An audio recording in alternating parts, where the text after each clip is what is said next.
Good evening. We would like to call City Commission regularly scheduled commission meeting for Wednesday, February 20, 2024 to order. Could we all please stand for the invocation and the pledge? Invocation will be by Pastor Craig Campbell, Zion Baptist Church. Good to see you, Pastor.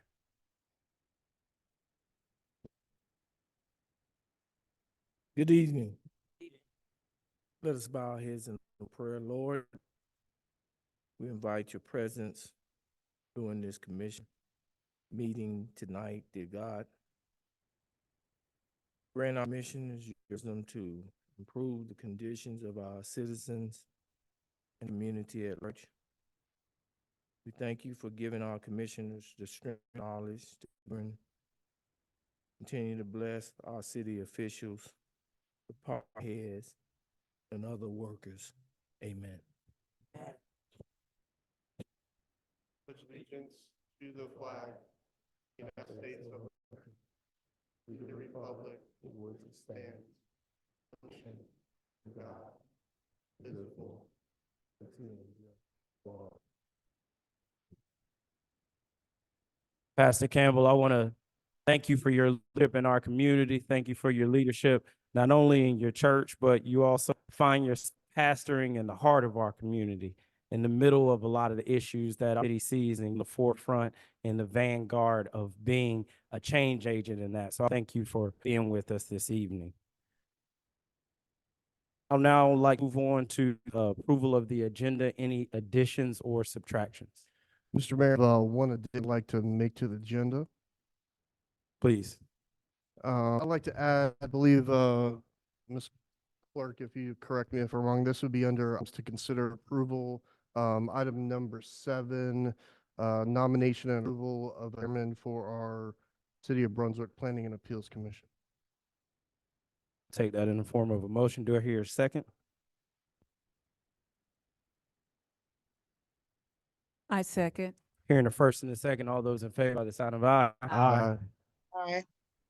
All those opposed, the same. Hearing none, motion passed.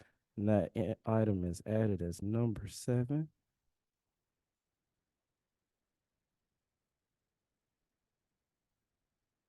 Any additions or subtractions? Hearing none, we will open it for to approve the agenda as amended. So moved. In the first, do I hear? Second. Hearing the first and the second, all those in favor show by the use of aye. Aye. All those opposed, the same.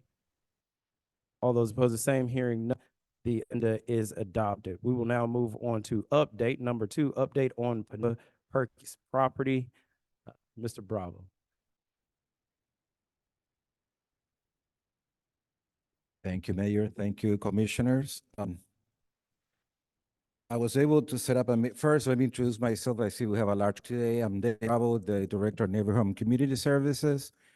I partner with the education officers of Pinova and Hercules, Betsy Weltner. She's not here today. She's in Mana. And I was able to work different schedules with different people from both. And finally, we were able to set up a meeting today so they can present to unity. It's a large group, obviously. So I'm going to let Mr. Mark D. Johnson do the prop productions for side of the fence. Thank you. Thank you, Mr. Bravo. Mr. Johnson, always good to be a member of our community. Thank you for being with us this evening. Well, thank you, Mayor Johnson. It's great to be with y'all. It's a real pleasure meeting your 2 new commissioners. Really look forward to with y'all. As Mr. Bravo's pointed out, we've been going around the community, and David had seen us at Urbana Park, and we're actually going to be at Goodyear next Tuesday, I think. So we're to get the word out about what's the work that's going on at the Pinova site and the Harley site, and we appreciate the opportunity, and I'm glad so many people came to hear this presentation. I'm sure that's why they're here. We read with really great interest the report on the retreat that y'all had last week, and I just want to share that we've got really strong alignment with the city's desires and plans for this site to be an important part of the city's future. Obviously, the past 100 years, it was a big part of the fabric of this community for hundreds of, probably thousands of families. And what we're really focused on now is how to get off on the right foot for the next 100 years. I sincerely believe this is a generational opportunity, and working with y'all and other stakeholders is going to be making sure it's a success for everybody. So we're really looking forward to that. And tonight I brought the people with us who have really working on this, the lead up to this kind of work for the past 40 years. Hercules is here. Tim Hassett is the remediation manager. Chrissy Pachowski is here with him, and she and Tim work together. I've got the Pinova folks. John Veronka is down here from Jersey, and he's the vice president of special projects and down here all the time because this is absolutely, it definitely falls in the category of a very special project. And then Ron Kurtz, who y'all have probably met in the past, is here tonight as well. With that, what we have sort of a very, not too long, but I hope what will be a thorough presentation of where the site is in terms of decommissioning, and Kurtz is going to present that. And then we've got Adria Reimer and Drew Montgomery here from Geosyntec, who can talk a little bit about where the remediation is currently. And as I mentioned earlier, that work's been going on for 40 years, which is a message that we're really trying to get out to the community so people understand this is not starting from scratch. So with that, I will turn it over to Ron, and like we got the computer ready to go. So thank y'all very much. How you doing? Good evening, everyone. So the first thing we have here is a success story. So we need to thank the city, all the nonprofit organizations, the fellow companies that do this. We had 213 employees, 199 jobs, or a path forward, meaning they may have decided to hire their own business or something like that. And we currently have 16 employees remaining site. You could go to the next slide. So with our employees, we have always been very close. Tracy over here in Human Resources, raise your hand, Tracy. She helped arrange a reunion at the bridge this past weekend. So this is just some of the people. We had a lot more we couldn't fill in the picture. So we were out there supporting the bridge this weekend. If you could, do the next one. So I'm here to tell you still on schedule. We may be slightly ahead, but I'm going to say we're on schedule. So if you look at this, we're 99% chemical free, but we're not quite there. We still have a little bit there, so 99 plus percent. We're dismantling equipment, 5%. The decommissioning part, this is where we're taking buildings, we're doing demolition. We started that on January 26th. So that is underway. And if you look at some of the pictures to the side, you can see the stump piles that used to be in the upper right-hand corner. They were also off to the left and down a little lower. And if you go to the picture,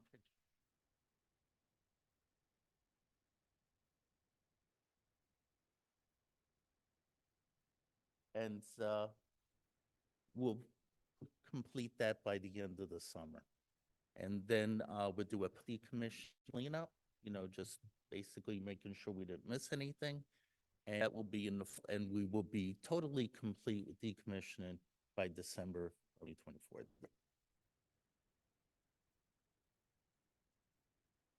Okay.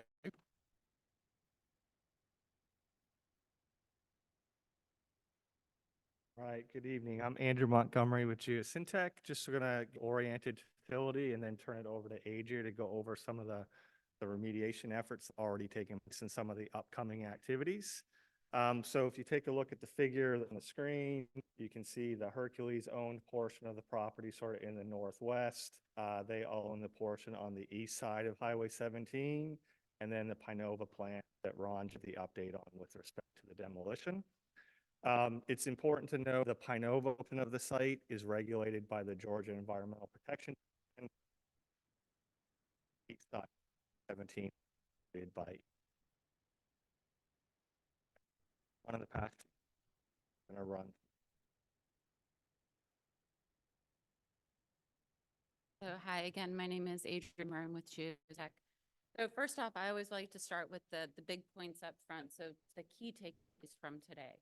Hercules has been doing investigation and remediation at this site for a year, over $70 million over the last 25 years it's put into implementing activities at the 5 recent remediation. And we're adapting this workflow. We're working with about the demolition schedule so that we're in the project on making progress and move forward. And we'll continue to work diligently with them as well as Georgia Environmental Protection Division to address the on-site soil and water conditions as well as to support the future development of the properties. We'll just want to over some of the really fantastic things that Hercules has done in the past 3 years. We've completed mediation of soils in the former Toxphene tank farm, as well as some soil updations to remove some elevated concentrations of toxaphene located on the lily. We've completed vapor intrusion investigations and admitted several site buildings, although as part of the plant decommissioning process, those buildings have been demolished, systems have been removed. And they've also implemented treatment for groundwater at the site, one that targets shallow benzene near the side of the plant, and I'll show you that location. And then 2 remedies that address for groundwater in this 100 on surface. And then we're completing all of this work in collaboration with EPD for a correction plan, essentially a document that EPD reviews and approves. That's the course for how ongoing investigation the facility. So this is just a demonstration of all the soil samples that have been did at the site. Over 4,000 samples. Each of these sort of purplish colored represent a soil sample. The hatched areas are areas where soil is removed. And then I want to point out these 6 yellow areas, 6 areas of excavation that last year. This is again to remove contaminated or potential. Here's the plant out, and then that blue arrow there is pointing to a location where we've some shallow groundwater. As you can see, this is in the central part of the plant. We started this remediation in 2022, continued it through 2023. We're pausing it right now because of the demolition. Can't get into that area, but that will be redid in the future. And then I want to talk about the deep groundwater remediation that I discussed, and this is just a conceptual schematic demonstrating how this works. Call this a bio barrier, and the bio is referencing that there are microbes that are naturally occurring within the subsurface that essentially are metabolic processes can use contaminants that are in the groundwater. Now, if we can enhance their activity, grow their population efficient at destroying these compounds, that's an accelerate their processes there. And so what we can do is inject substrates that are specific to the type of microbes that we want to increase their biological activity. So that essentially creates this reactive zone represented by that green place. Now that's not really a wall, it's permeable. So groundwater thin, injected substrates into this zone that makes the microbes happy. They go in, they increase their activity, they treat that groundwater, and then groundwater goes out the other side at reduced concentration. I just point out the water we're treating here, again, is in that 70 to 100 foot below ground surface range. And just some perspective here, groundwater wells, groundwater supply wells in the Brunswick area are typically 600 and 1,000 feet. So we're treating contaminated water much higher than that. So I mentioned that we have two of these biobarriers. One is on the north side of the property. You can see that these are installed perpendicular to groundwater. It's treated as the groundwater flows through that biobarrier. Then there's another one south. The one on the north has been operating for almost a year. We're seeing great results. And the south is operating for about a year and a half. And the results there have been so promising, actually expanding that biobarrier. You can see that represented by the orange rectangle there. And so that is something that we will be implementing in 2024. And actually, we're gearing up to get that going while the demo is in place. So we'll be working with Pinova and getting that biobarrier expansion while that demo is. And in our interim next steps, we're continuing to remediate the groundwater, including land expansion I mentioned of that biobarrier. We're going to continue our investigations to understand groundwater contamination, evaluate the performance of all of these remediation systems that are in place right now, and continue to engage with Pinova as well as EP other stakeholders on the redevelopment plans. And then I just want to spend a few minutes here on Perry Creek side, the Osborne side of Highway 17, which pointed out in the presentation. And this is where Hercules is currently installing a new concrete lined conveyance feature over just on the east side of Highway 17. Leave my mouse here. So this is the old, what we call the outfall ditch.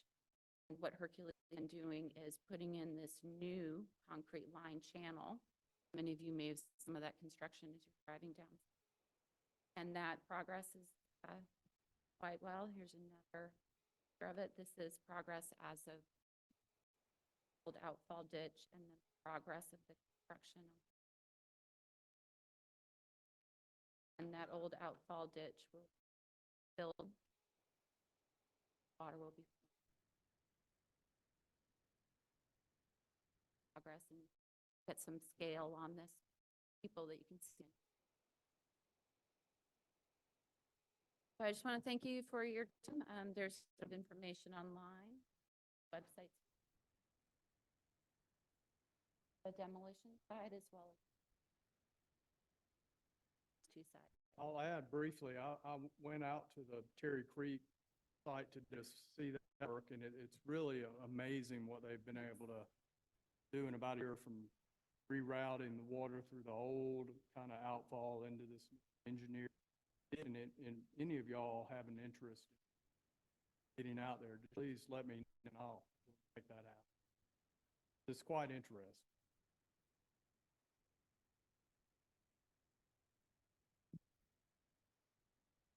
Mark, I know you're going through it, so you let me know if you want to put people and we get questions after you've run through everyone, or if you'd like to take questions as they. Yeah, we're happy to take questions now. Okay, wonderful. I think a few questions for Geosyntec. Yeah.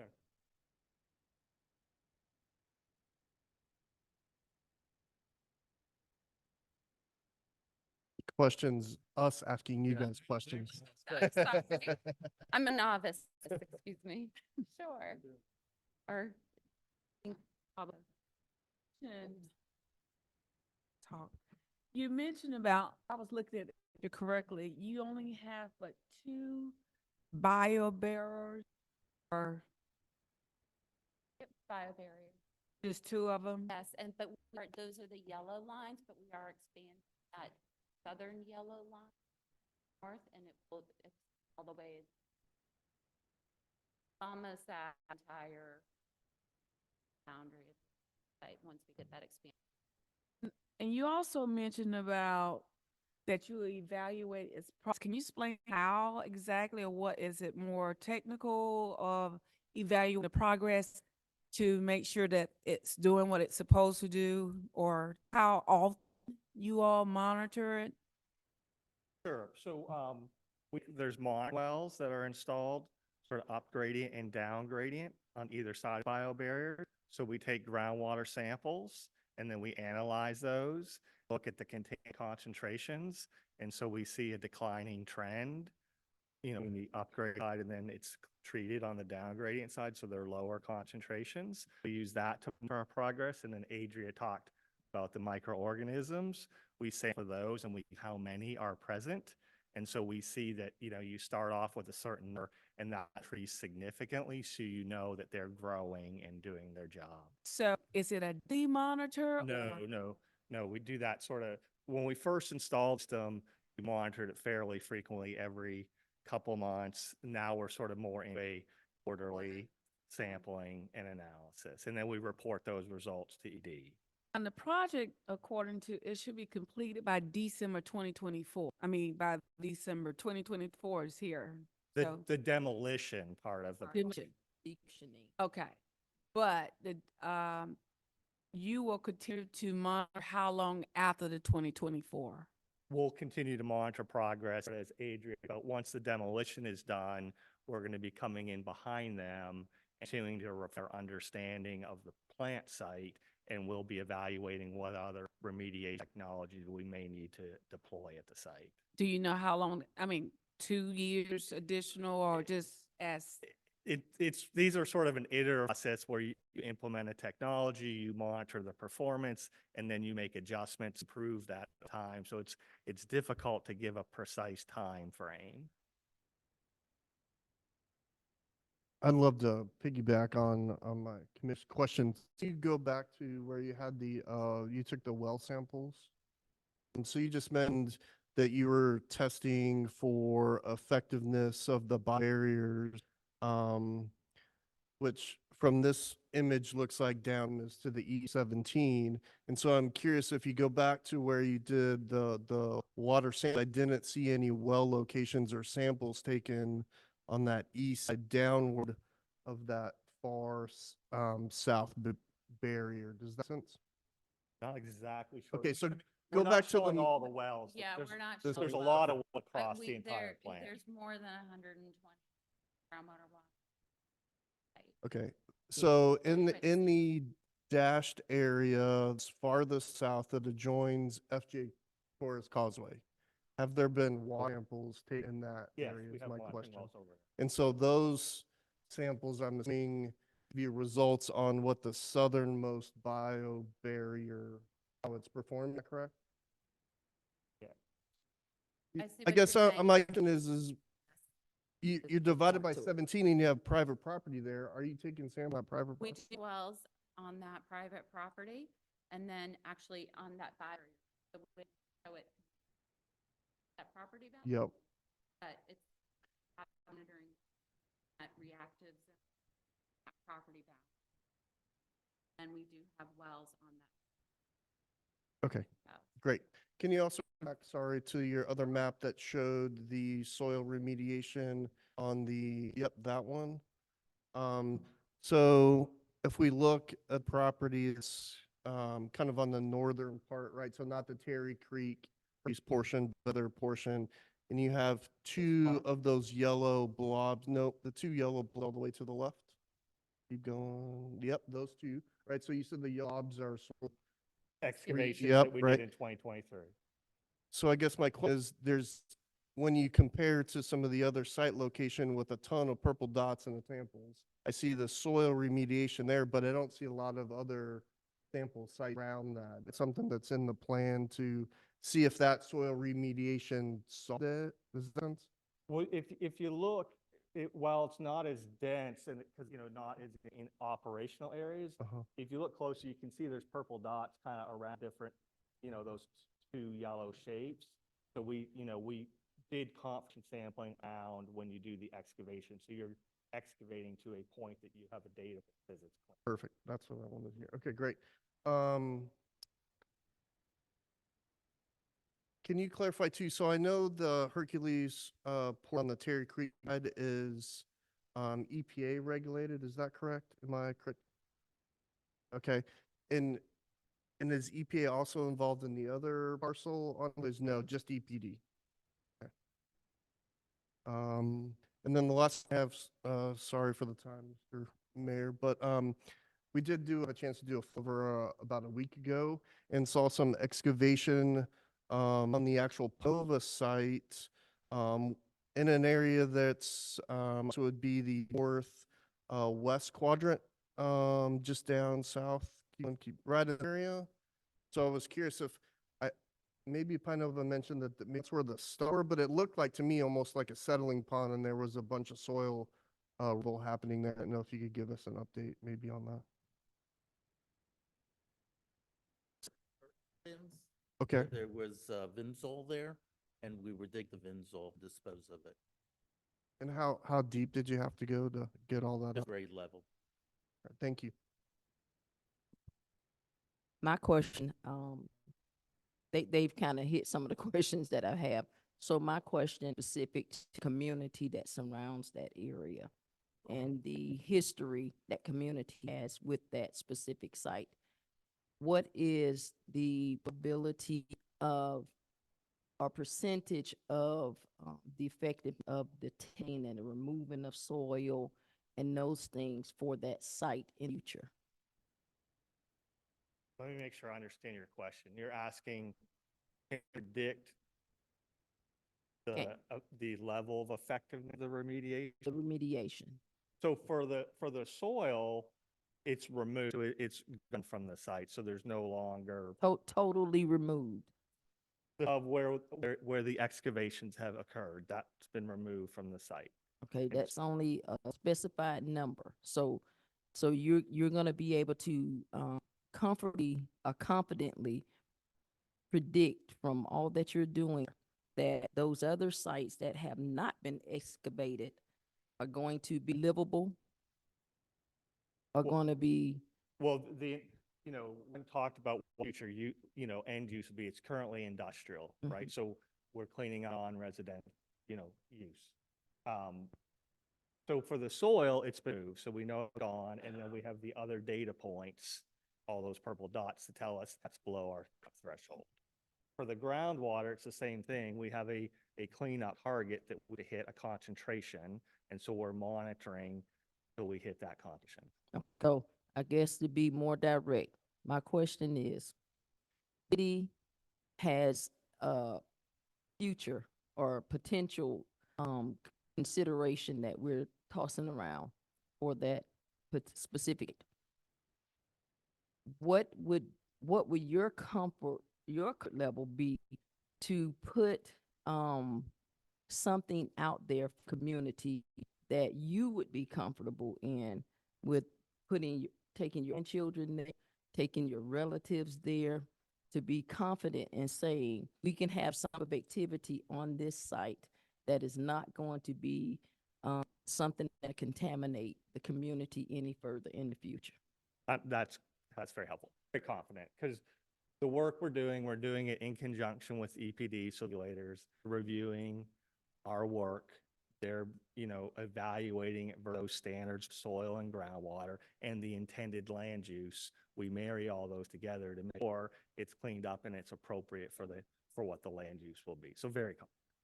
Because the room is filled with long-term residents that are going to be frequent treats of whatever the city puts there.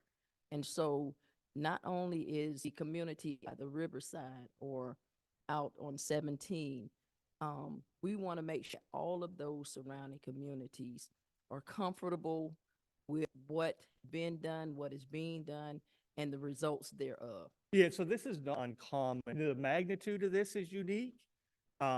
But brownfield development is common. We routinely do that, and Georgia EPD has a whole department and program set up around brownfield redevelopment. So turning industrial or fair use properties back into beneficial reuse that run the gamut of new end use. So Oh. certainly familiar with it. Thank you. There's So- there's a process that's very, implemented at a number of sites. Very well documented. And so, and this is my concern. For the people that's in the room, the DIOS, we have an awareness of what brownfield is. Does everybody in the audience understand what brownfield is? can you kind of just tell them, because that would be deemed as a brownfield area Sure. for redevelop, so that everybody has an understanding. Because at this point, we ride past that site, we have in our minds set what's been there forever since we've been, and that's contamination. And so when you're talking about brownfield and development and use of that property, to have an understanding that brownfields, the stuff, the things that are being done at that site are going to have site in a condition that it's going to be reusable and it's going to be beneficial for the entirety. And we can confidently visit that site on a personal basis and have that confidence that we're not going to have anything that's going to cause us harm to our bodies. Yeah, absolutely. And so just big picture, if you want, the terms that are used are greenfield and brownfield. And so an example of a greenfield site, if any of y'all been I-16 where they're building the new auto manufacturing complex, that was greenfield, that it, not that no other industrial use had been used at that site. Whereas a brownfield site, there's been some prior industrial commercial type use. So may be some legacy impacts that a developer needs to address to get ready for its intended next life and next use. And again, EPD is a program set up around the brownfields, and we work within that program and within the program here to clean it up and make it ready for reuse. What I would add is just that's your, Commissioner Harris, your question, I mean, hits the nail on the head, because that's the whole goal of the work that's been going on for years, is to get it cleaned up and have 100 confidence that whatever the end use is, it's going to be safe and beneficial for the community. And I just use the example, people could see what was happening on Terry Creek on the east side, but that same kind of work's been going on for years, kind of behind the fence, and people didn't know what was going on, and we're trying to do a better job out and let folks know. But thank you for that. That's a great question. I have some questions for you. So, and I apologize, some of the questions seem convoluted, but I'm gonna try and be as truncated as possible. When you have a brownfield site in an area and the company is then forced to do remediation, right? And they are forced by the federal government or whomever to clean up that site. Am I to understand in that that company then contracts with you all to engineer that remediation and what that looks like? Correct. We, Okay. we're consultants, so they hire us. We Got help it. evaluate the nature and extent of impacts and ways to remedial solution in place. And so I have the full understanding. So you all are contract not by E or EPA, but by Hercules Correct. to do the work. Okay. What is your report schedule to EPD and EPA? So we have with ED, so Pinova plant portion of the property that's sort of west of 17, we have calls with them. We provide them with an annual corrective action. Adria mentioned corrective action plan. We provide them with an update on our status of those. And then every time, she mentioned we're getting ready to expand the BioBear. So we submit a work plan to them that says, here's our plan, our design base. And we submit that to them and they approve that. And then we go implement. Then we submit a construction completion report that says we built it, here's how we built it. And we submit the performance monitoring reports to them as well. So we have frequent and often communication with the agency. And is that EPD and EPA or? So it's Okay. EPD for the plant. For the Terry Creek, that's with EPA. Do you all naturally or normally make those available to the community? So we've done these, we've done this with Urbana Perry Park, and so we've been trying to. No, let me more finite. Do you all make the updates that you all make to EP? Do you all those updates available to the local community? Oh, it's all public record. It's at EPD. Some of it is on the website. Okay. We don't put like every single report on the website. Okay. I asked because it's important to me. I don't know these guys, but just like every other citizen, they get extremely busy, may not have time to go to the site, may not have the time. to check those things. They rely on us to be able to have quick and easy access to that information. It would be an ask of mine as the mayor, if we could exchange information. We're not saying every report. We understand concern modules, things like that, go directly to them, but an annual update, monthly update is something, whether email to us or Regina, or for her to ensure that we disseminate that in a smart way, allows us to ensure not only that you are telling that story, but we're not relying on a website to tell that story. We're keep with it, and we have questions along those periods as well as a local community that can put those questions forward. And I totally understand you all are contracted by a company, so I'm not trying to task anyone with that. We just are asking for to happen. I would appreciate that. In your corrective act plan, what has been used as your benchmarks for success? What does non-success looks like? What does success look like? And what does middle look like? A lot of times when we hear bioengineers kind of have broader conversations, we don't know whether we're scoring touchdowns or kicking field goals. So you got us know what that means. So you say we have a corrective action plan. In corrective action plan, what are those benchmarks that we want to move? So do you, I don't. So if we sort of look at these bullets, I can take a few, you can take a few, Adria. And for the soils, the benchmark was, there was a concentration in excavated soil that exceeded that concentration limit. So that's a black and white one to man. And when you say concentration limit, you said if you were to take a shovel and put the shovel in the dirt, that would be highly concentrated with pollutants. And as you dig further down, those pollutants lessen and lessen. So you have to keep digging to a point where those pollutants don't exist, or am I just making that up? So it's not necessarily they don't exist. There's a cleanup number, a threshold. And so as long below that threshold, that number. I'm actually asking, what is that number? So I don't know that. Okay. Can't remember the top one off the top of my head. No worries. But I would just like to, those are the words I'm looking for. Love to know what Can you the- give us the an number is. example of one that you number to give us a better visual point of view of Well, I guess it's going to, a particular compound that you think? it's based on the print and a whole bunch of other things. correct. So And and- giving you a number probably.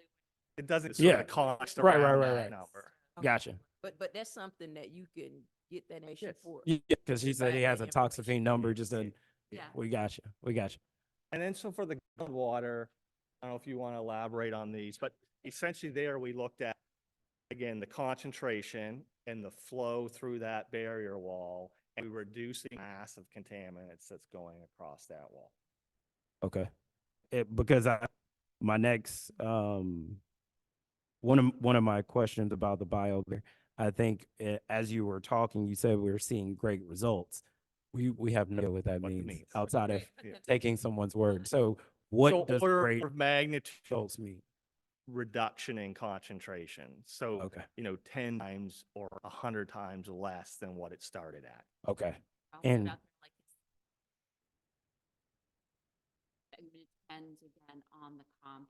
And as you were looking at the compound and looking at these numbers, kind of what do that feeling? You're seeing great results. Is that number dropping by 40? It's more than we seen 5 years ago. I'm just trying to figure out So what that. right before we put walls in bio bears in, we took what they're called baseline samples. So we sampled, we got alt. That's what we're comparing to. So every time we get a new groundwater sample and result, we can see how does that concentration compare to the baseline and how much been reduced. Okay. And as you're depleting that concentration, is there a number in your professional opinion of when over time you return to a natural state, or is there a where you don't ever return to a natural state? We're just trying to get it all the way down. Not saying it reach natural state in our lifetime. Maybe it's 70 years from now. I don't know what it is, but trying to figure out, is it eventually return to what does that It look like? continues to decline. Again, that time frame over that happens is hard to predict. That's why we continue to monitor it, and it, you monitor for quite a while. Okay. And my last question is, as you all build the barriers, and you're keeping an eye on groundwater, we're obviously saying that that groundwater is dumping out into, and are we measuring what is that getting to animals that are living in that? What is actually happening to people who kind of ingest those animals and that nature? So, given where this site is relative to the ocean, Mhm. the likelihood that those plumes extend that far is very low. And that's why we have the network of monitoring wells, so we kind of understand the extent of the plume. So is it safe to say that as that water is flowing through these bio barriers, by the time it reaches natural vegetation, nature, animals, that pollution is zero? I don't know, zero. Okay. But it's near.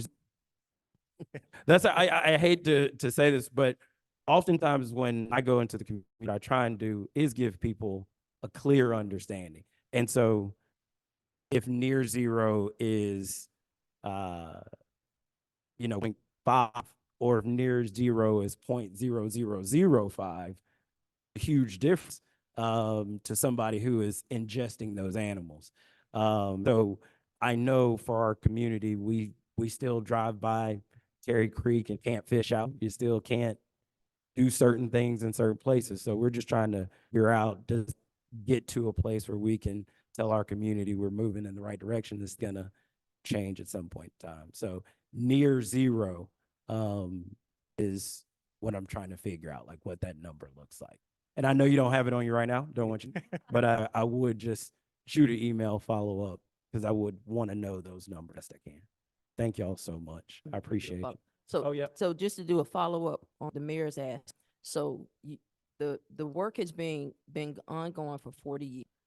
You all paint us a historic picture of the then and the now in your reporting to us.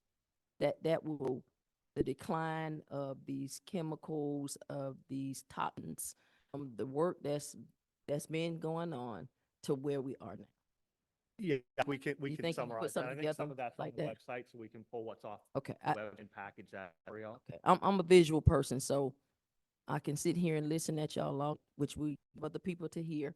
But to actually see it and to be able to demonstrate that for the community, I think that would be very beneficial. Yes, thank you. Hi, I'm Regina McDuffie, the city manager.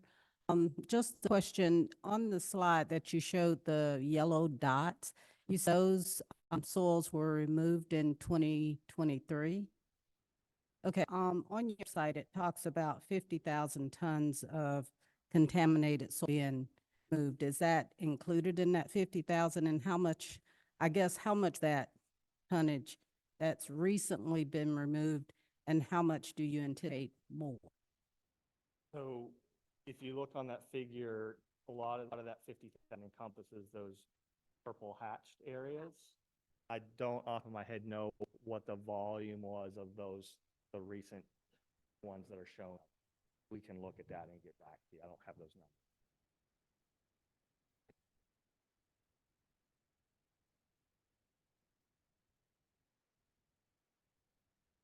Which was maybe 10%? Or you don't know? We submitted that report to EPD documenting this excavation, and they're in the process of reviewing it, so. Sorry, I don't have, we can we can look for at it you. and give you that. Yeah.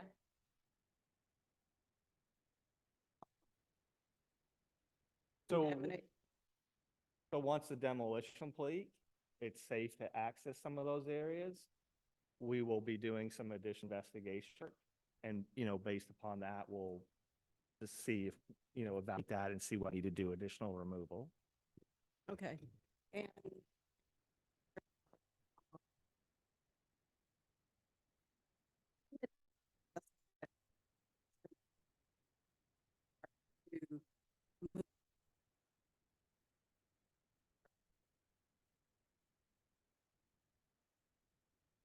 The time frame of when that'll be, again, it's difficult to predict. I mean, the demolition, we sort of know towards the end of this year, and then we'll have access and we can come behind them to do some more of this assessment. At this point, it's hard for me to give you a time frame on what that'll exactly look like. Yeah, yes, it's yes, on that. Can't say exactly, but it's 10, sort of maybe more than 2, somewhere in between. okay, thank you. I have one last quick question. Again, thanks for fielding all these. Really appreciate it. My last question is about the Terry Creek outfall and the new concrete ditch. So as we talk about it, and you can hear it's a hot topic, redevelopment of this site. In the new construction, are there tide gates there to keep water from flowing back to the site? They're not. There are manatees to prevent the manatees from getting Right, caught upstream. right. But the But tide there are will no, flow. it'll flow. Community. Neighborhood. Yeah, again, my point was concerned about water flowing the opposite way at tides and hurricane events, and then again, causing us flood issues. So I would like to discuss that more as we move forward, maybe with that project. Thank you. Thank y'all so much. All right. We Thank you. appreciate you. Appreciate it. And we do understand that you aren't Hercules, you aren't the company, you are the people doing the good work, making sure it up. So I appreciate the work that you do and keeping us up to date. All right. Thank you. Thank you. Appreciate you.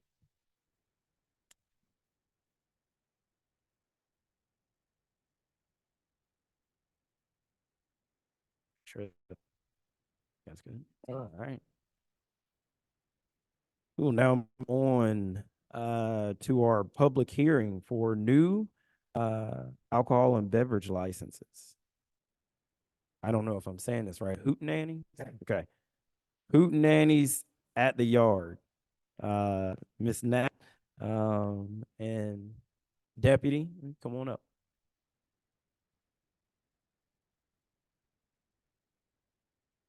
Evening. It is Hootenannies at the Yard at 1703 L Street.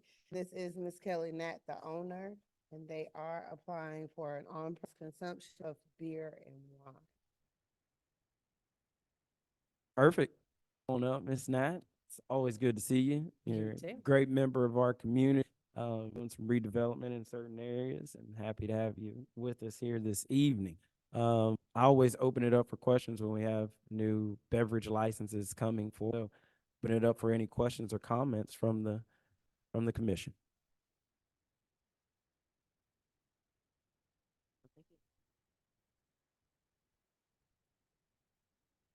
Deputy Brown, we appreciate work. I think we got everything we need, is what we're Yes. saying. Yeah, big thank you. Very good. And so, with that, I'll leave it to you. Quickly describe your business, tell us what you plan on there, and tell us how you plan on kind of thatching it into the community. Excellent. So the property is located right across from the old Flynn County Courthouse. Property I heard about a year ago from a lawyer, and acquired the property with the intent to figure out what its highest and best in our neighborhood and our community. I actually live 2 doors down, so this is my neighborhood. And among the things that we've been to do in the neighborhood, in this sort of north of Gloucester, Old Courthouse area, is really bring it back to its vibrancy. A lot of sort of mixed use. So we've got some residential property, lawyer's office. There are nonprofits and businesses that are located around the court as well, of course. And it seems like one of the things here constantly, and I'm also on the Urban Development Agency and have had opportunity to meet a lot of stakeholders. And high on the list is bringing more restaurants and places to go. So I had the opportunity to meet in Kate Foster, who a lot of you might know from when they were operating South of Heaven. They took a break from that business. And I had the opportunity to get to know them. They are in fact one of my tenants in one of my apartments. They're living next door with their awesome son, Charlie. And we just started talking, and they were interested in trying to whether we could make a barbecue restaurant work here in downtown Brunswick. And so we did, and with some really great work of folks in the city on the permitting side, our Greene County Department of Health, we were able to get the business up and running at the end of November. We have a mobile operation, so we can take the smoker on the road. Some of you have seen us at the end of the year. We were in front of Silver Bluff for a few days. And in the meanwhile, got everything taken care of so that we could also open a restaurant. The seating has largely been in the backyard, but because of the demand we've been seeing and the fact that we have to do weather and science and all the kind of fun stuff we have here in South Georgia, working in with this in the fire department, we've gotten permission to put in some limited seating in this. We're also in the process of doing more upgrades to the backyard so that we can have cater events and maybe some live music.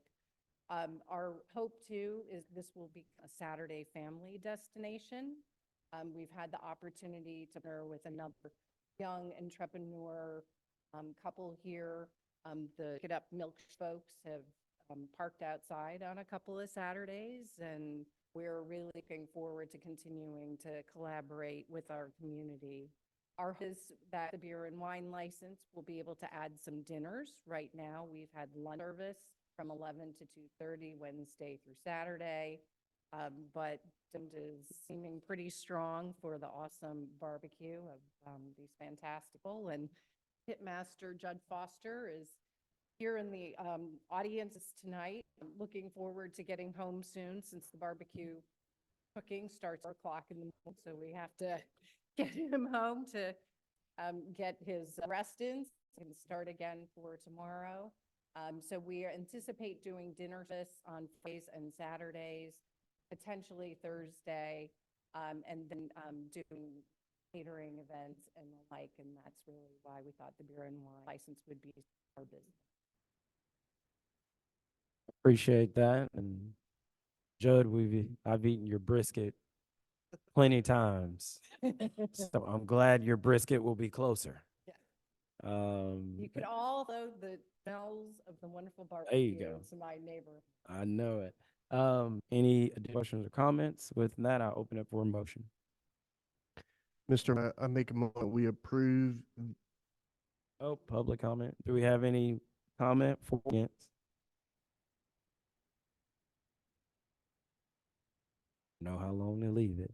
Wait on the clerk to tell me. Good to go? All right. Open it for a motion. We're going to do this for a second try. I make a motion to approve the on-premise beer and wine and day sales alcohol license for Hootenannies at the Yard at 1708 Ellis Street. Hearing the first, do I hear a second? Second. Hearing the first, and all those in favor show by the usual sign of aye. Aye. Those opposed, this hearing none, the motion passes. Thank you, guys. Thank you. Come in. We will now move on to items to consider for approval. Number 4, approval of February 7th, 2024, regular scheduled meeting minutes. Hear a motion. Motion to approve minutes as presented. Hearing the first, do I hear a second? Second. Hearing the first and the second, all those in favor show by the usual sign. Aye. All those opposed, the same.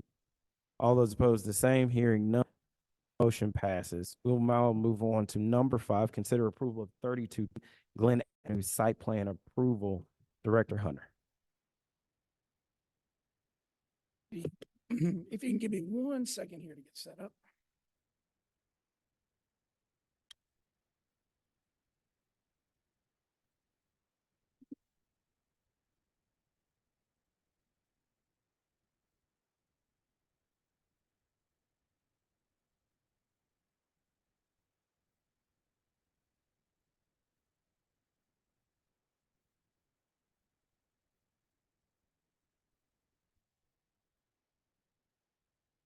Thank you, Mayor and Commission.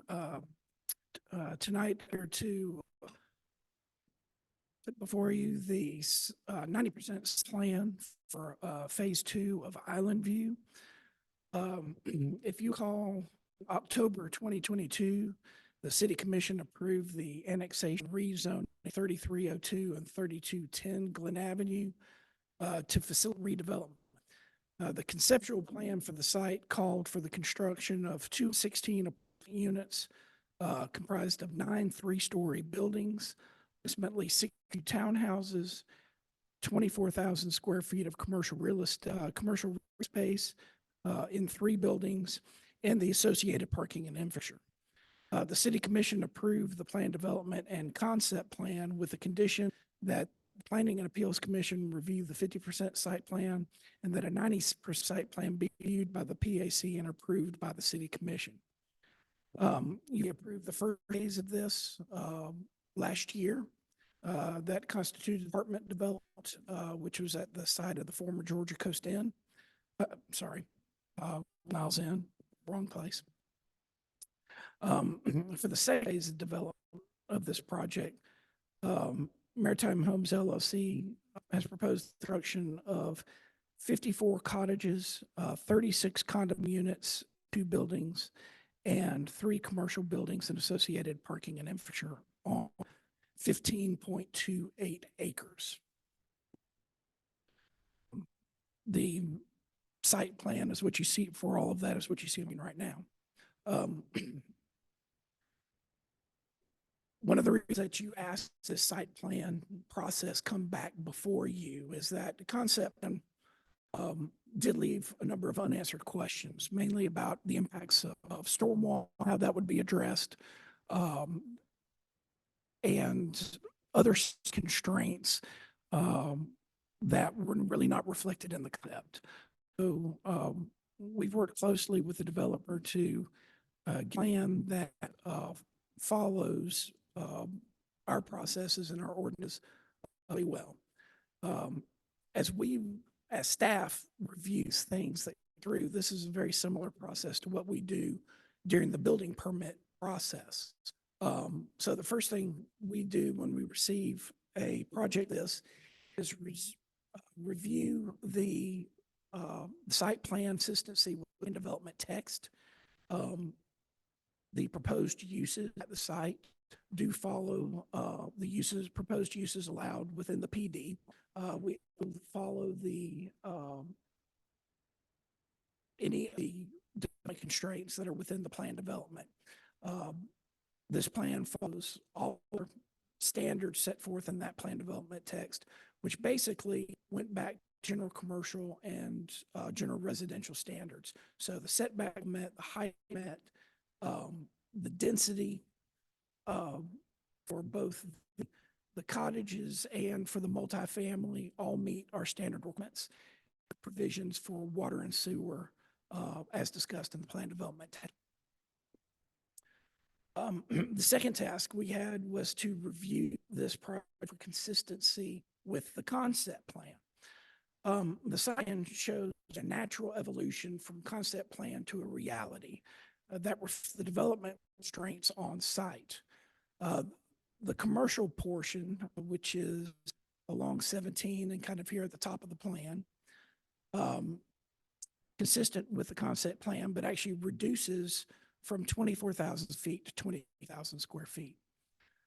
What was envisioned as townhouses in the concept plan has changed to a cottage style development with 54 single family units replacing the townhouses and 36 multifamily units to the south on the standalone parcel of Norman and Riverside. This does represent an increase in what was proposed and a change shown in the concept plan, but it falls within the bounds of what was allowed within the text. So it is consistent with that text. Overall, with the entire plan development, including the apartments, which were reduced from 216 to 204 units, the overall increase in residential units within the plan development is only 16. Um, What this reflects is the impact of significant work on this phase two site to preserve existing tree canopy. The single family units broken apart have rows of houses allowed the development to work around the specimen trees part within the site and create a much more natural setting. Family and multifamily are also allowed uses within this PD text. So it does deviate from conceptually what was brought forward at the time in development approval. We also get general regulations and ordinances and how they're reflected in plan. That's considered our flood damage prevention ordinance. It shows the limb line, which is the limited to moderate action wave line, which goes along 16. That just some of the foundation requirements on the buildings for what on the west of the 17. It also shows the inclusion of stormwater capture and management within the site. You can see the large blue area adjacent to commercial. And there's also a dry pond called for adjacent to the condos on the south. There's provisions for sanitation on the site. One thing we did pick up on in the 50% review and asked for a correction in the 90% review was a small impediment for fire access. On the left is what was originally proposed, where you can basically they split traffic around to try to create a planting area. And the fire department felt that the exit side of it on the right-hand side was a little too constrained, so they had that to be brought out. And the right-hand plan shows that. So that allowed all of our fire department to be able to easily access the site. We also looked at US 17 right-of-way access, which, as you all know, was by GDOT. They will have their own separate permitting process. There was a study done as a part of this development that they provide to GDOT on with their when they have their engineered drawings ready to apply for permits. So GDOT will weigh in on preferences for any of the impacts along 17. It also shows connectivity to Norman Street and Riverside Drive plan, which we'll zoom in and look at that. In the 50% plan, originally it was proposed that in relation that they're adding traffic above current levels, but not necessarily above historic levels from what we're at that site when it was an active trailer park, does have an impact on traffic flows through this area. So a proposed solution to that was a traffic circle or roundabout that would allow traffic to progress as needed, stop when needed, but it's a very sensitive solution to any traffic there. They did remove that in the 100 drawing, but staff of both the planning department and city and engineering parks are supportive of the traffic circle roundabout idea, solid solution for concerns in this area.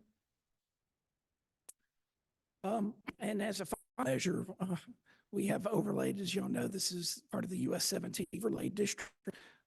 So we have to look at this in the frame of the Glen Avenue framework. One of the major components of that is tree protection within this zone. There were 504 trees inventoried on the site plan. 329 were preserved and 205 removed.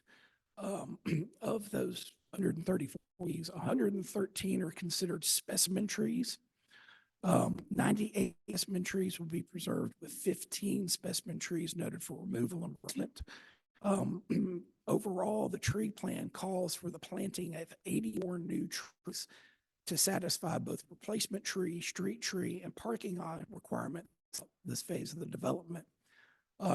Just as an additional note about the trees,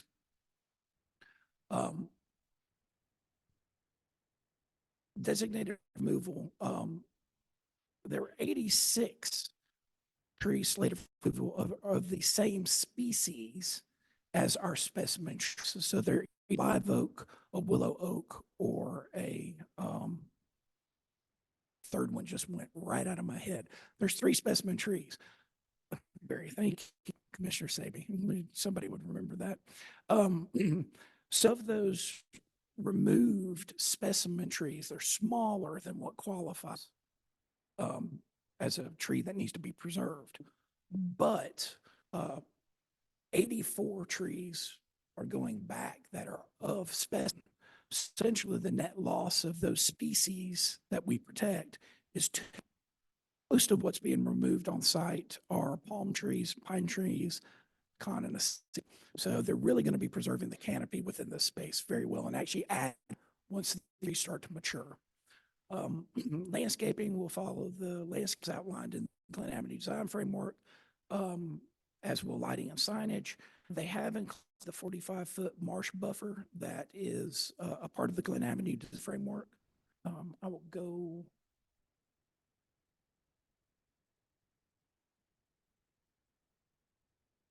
Trying to get my presentation here. You can't, this isn't the best to see it, but there's kind of a dotted thing along the marsh that reflects that 45-foot buffer. The sidewalks, as a requirement in Glen Avenue Design Framework, we want connectivity. So along with the parking areas and along with the roadways, you can see that there is a continuous path sidewalk system within the development that gets back to both Norman and to US 17, so that fulfills that requirement. And lot coverage are requirements as well.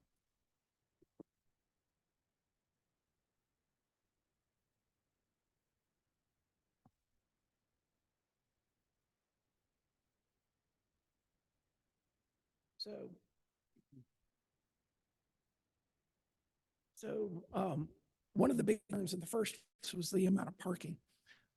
It was short. Parking that was required. The city commission approved that first phase with the allowance of shared parking in the commercial area in the second phase.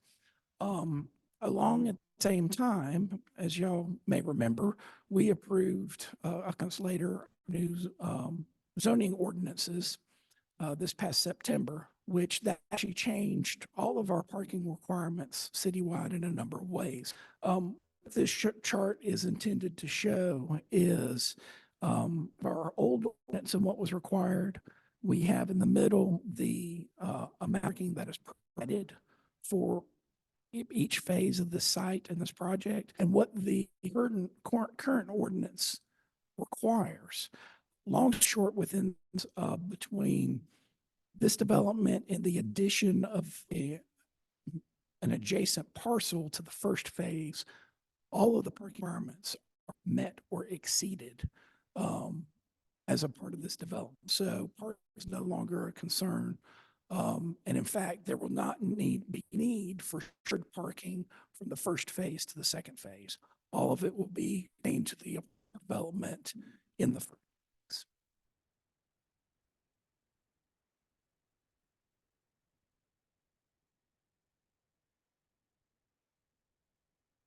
And really the best way to illustrate that is actually able to see the entire planned development in its entirety. The outlined kind of in pink is phase 1, and you can see the buildings and the parking.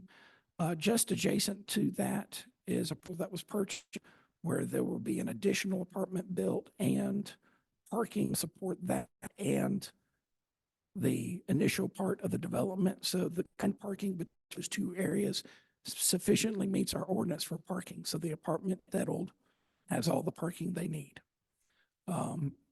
Then to the south, you see phase 2 here.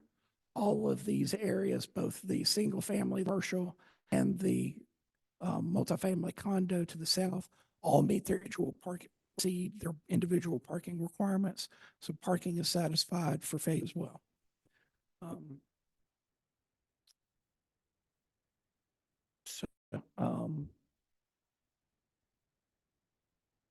this brings us to really all the points in our ordinance that we typically review.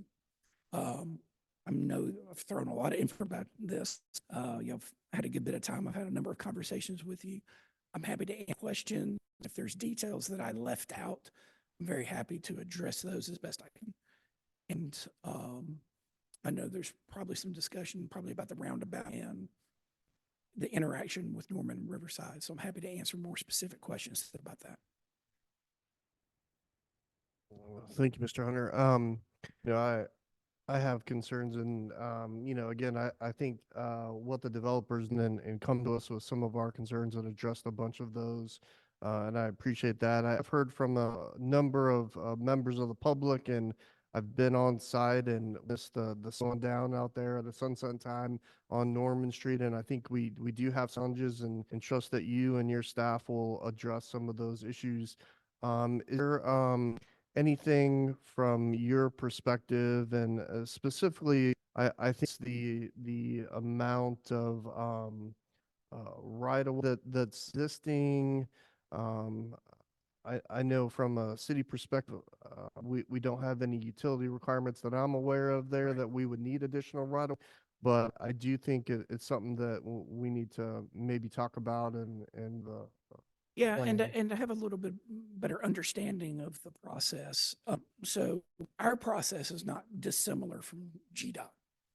As we get actual engineered construction drawings and it's finalized, part of what Garrow and his team and our support engineers all have to look at are all these considerations. If we determine there's a need to there's some additional, whether that's to construct a big circle, or whether that's to soften a curve to help some sight lines. That's a negotiative process that's all handled before we get to the building permit stage. There's a lot of factors that could impact all of that. So just for instance, right now, we're not anticipating any additional drainage along of the road. Say for some reason that's something that had to be added into those engineered drawings, and it impacts how that roadway is formed or how much roadway we need a long time.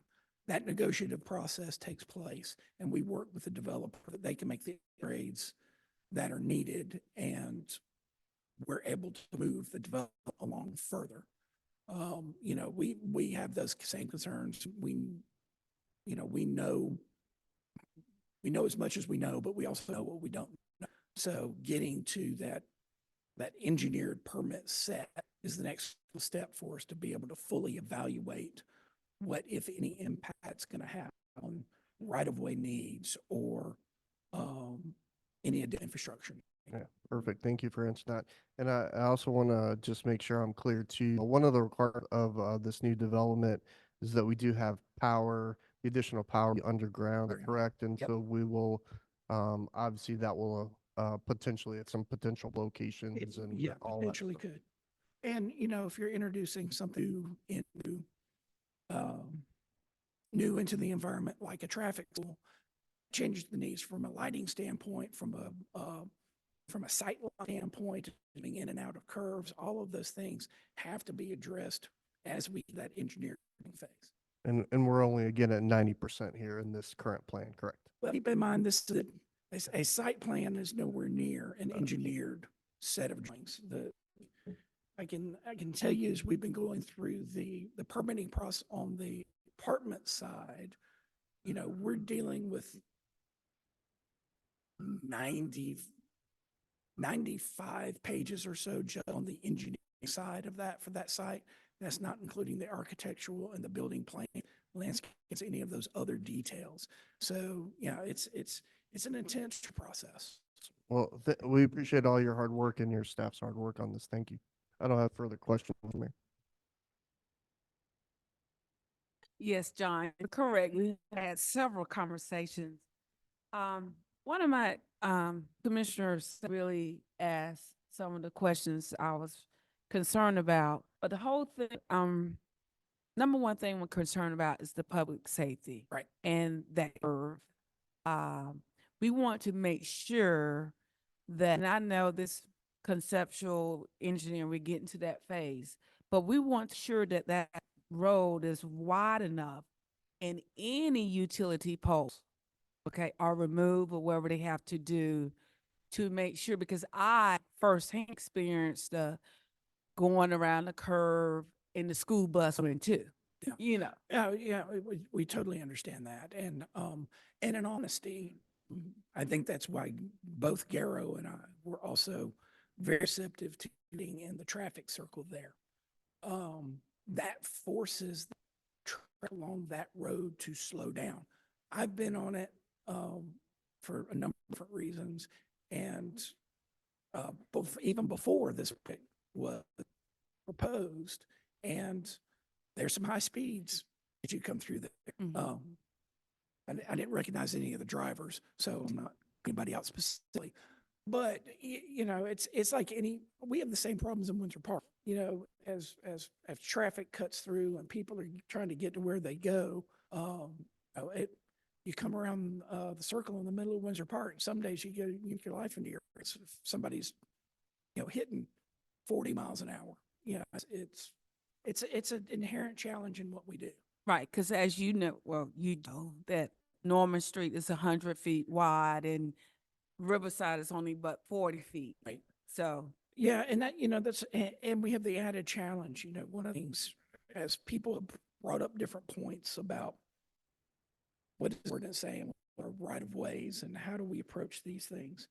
I dug back into some of our lesser utilized and lesser kind of paid attention to ordinances, which is our subdivision ordinance. And that's another constraint within this whole process is under our subdivision ordinances and under the Glen Avenue Design framework, it discourages that residential activity to 17. So using 17 as your main outlet is not the preferred way to design your road. You're supposed to, because that's a major arterial road. GDOT wants us to limit access to that road absolutely as much as possible. So that leaves Norman really the primary access point. It's serving as it's supposed to, as a collector street. It's to serve those residential areas to get them out to a main, ideally signalized intersection out onto that major arterial road so they can get to where they need to go. That's in that hierarchy of roads, that's how you're supposed to create access points. It's not the only way you could do it. You could potentially go to GDOT and say, hey, we really want this to be the only access point here. More than likely, they're going to say, this is our hierarchy of roads. You need to go back to the core and follow back. So it does you in a design challenge of how exactly to make sure that everything here is safe, speeds are kept low, and traffic impacts are minimized as much as possible. and one more question. We talked about, you stated about GDOT works with the developer, the application process, Highway 17. Has the developer shared updates of where they are in that process from GDOT? To my knowledge, I know Wesley's here. I don't want to turn Wesley Franks with civil engineering. I don't believe applied for this phase because I don't think they have gotten to the engineering design yet to be able to make an application to GDOT. Yeah, so Wesley's me the affirmative there. So that is all. We have to get through this step so they can do final designs to get GDOT, just like so they can get to us on the side for the right of way or the any of the other work that takes place. Thank you for all hard work. Hey, John. First I'd like to say thank you to you and Garrow for all of your hard work with this development and all of our questions, all of our concerns, and then the questions of our residents. I do have a question in regards to the roundabout. What would be another option if not the roundabout? Because of course, the safety of the residents, of course, is gonna be my top priority, but how do we make sure that public safety is first as well as keep the traffic flowing throughout the subdivision as well as for the residents of Riverside? So keep in mind, I'm not a traffic engineer. You know, I know that there are other options, whether it would say primarily would be stop signs, whether or not that is a two-way stop, a four-way stop. I would leave that to the engineers to tell me which application would be the most effective and the safest. My personal opinion is, as not of an engineer, stops in curves don't work well, from my experience. So, you know, that's again reasons that Garrow and I both gravitated toward a traffic circle or a roundabout option.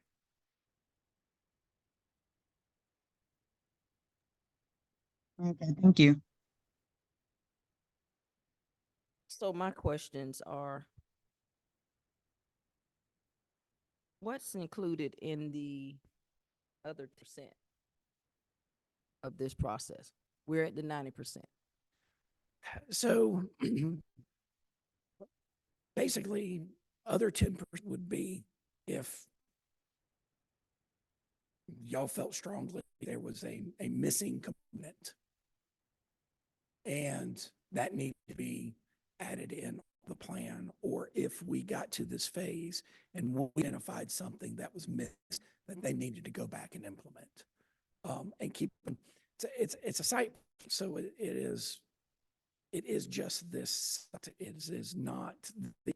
it's not the engineering aspects and the architectural aspect that go into the permitting side. It's literally just how do these pieces form the puzzle. Okay, and so that's what I want to make sure that I have clarity and understanding. Yeah. Because, I'm not proposing coming back and bringing something else to us. okay, And we say something that needs to be addressed. okay. So for me, in being proactive and not reactive, and getting something and not being hurried in this process, and not having thoroughly vetted all the potential of that site, all of the future that site, and what the developer has for that site, and the concerns of the residents out in that area. So we're talking about here tonight being asked to approve the 90% site plan, but we're talking about other needs that we have regarding this actual site. So for me, it would be inherent for us to be proactive, to have a better understanding going forward of the implementation of these things to happen. I know you're saying about the engineering part of it, but I would think that they would now have some kind of insight to their vision of making this work and taking the concerns in consideration of all of the residents and the citizens that have talking and discussing this and sending their input regarding this site. So we're talking about, we need further negotiations regarding the right of way. We're saying right now it's not enough, but we need to further negotiate getting adequate rights. So potentially, yes. And that's kind of when I entered into that part of the discussion. That is typically something that is addressed during the right-of-way permitting phase and the build and engineering permitting phase. So is that the other 10, that's not the other 10% of this site? No. So we need to No, get to so- the 100%, get to the engineering part. So I would say the best way to get to essentially 100% part, would be to, if you had a preference about the intersection, to state that, and provide, provide our engineering team and the developer the leeway to address the right-of-way concerns and any way needs. Because part of what, if we have to do right-of-way acquisition and any of these things, we're going to end up having to come back before you as well for approval of transfers and anything associated with the process. So is there, at this point, talking about the now and trying to get to that point, everybody's concerned about the safety. And so the safety is inclusive of having the adequate right-of-way space in order to design or have the adequate traveling space that's needed. So where are we right now in looking at it from that perspective? We are what we need. I mean, everybody in here has talked about it. We've got ample emails. We've had discussions.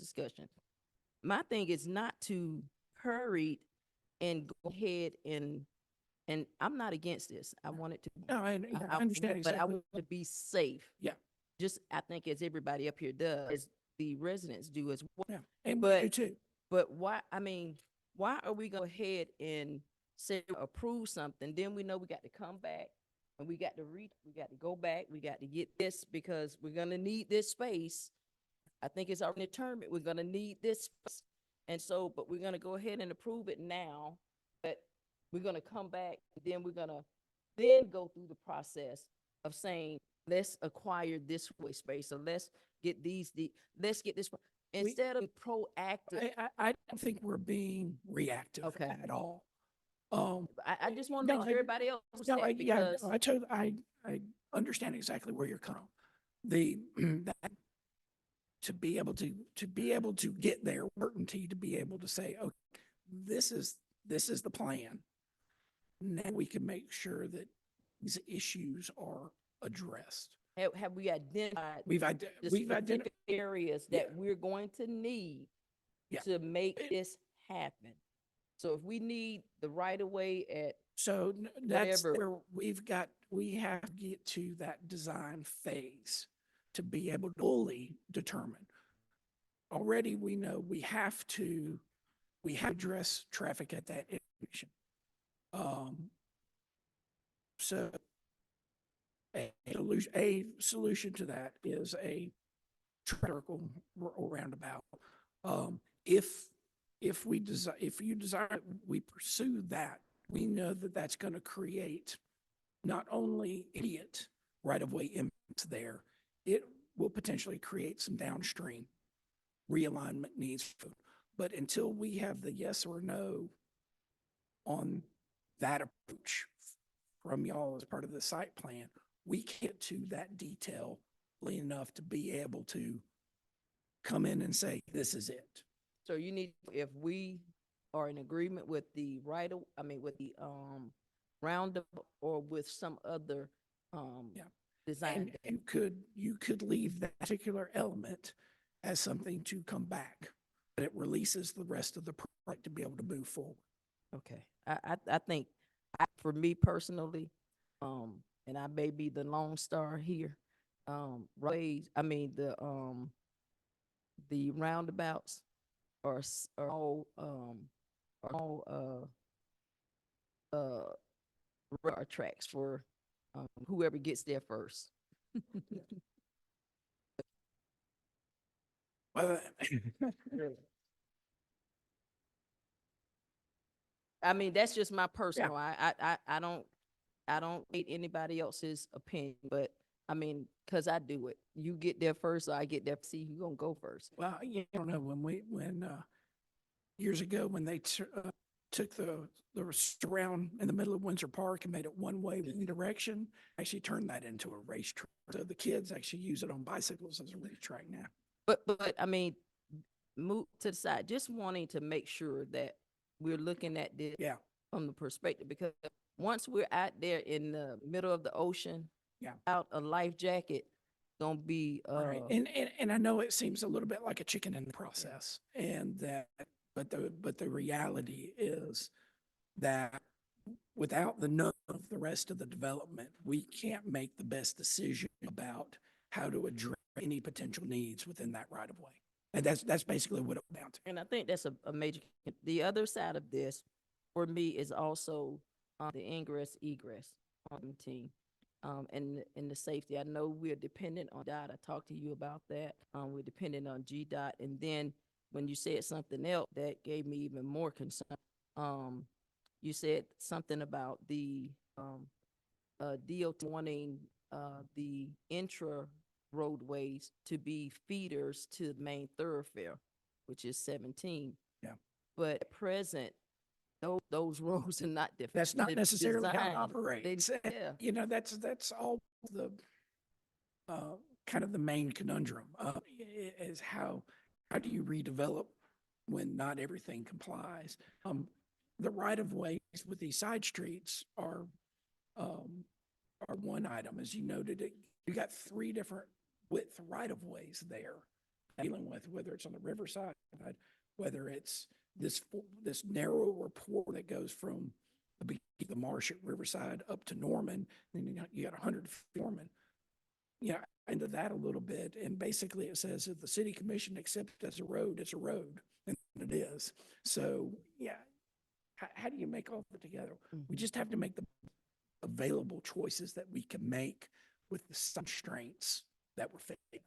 So And- are we at some point, because we're designing for the future, but still trying to leave some areas in the now? For me, if we're gonna design for the future, we could do an extensive design, making sure that there's a holistic approach of this. So is there at some point going to need to be widening of those roads in order that they can comply with what GOT's expectation is and the increase, be it 17 cars, be it 5, be it 2 cars, an increase? Yeah, you're getting into the traffic engineer that I'm not. Okay. I will say, you know, we do take many of those things under consideration. We're looking ahead, we're planning ahead. We don't want to set ourselves up failure because of something that could have been on the front end. Yeah, that's what Garrow's here at. That's what I'm here to try to look at and project. So I can't say for certainty. I know we have standards, and that if there's something that we've got the ability to make compliant with whatever standards there are, that's what we do.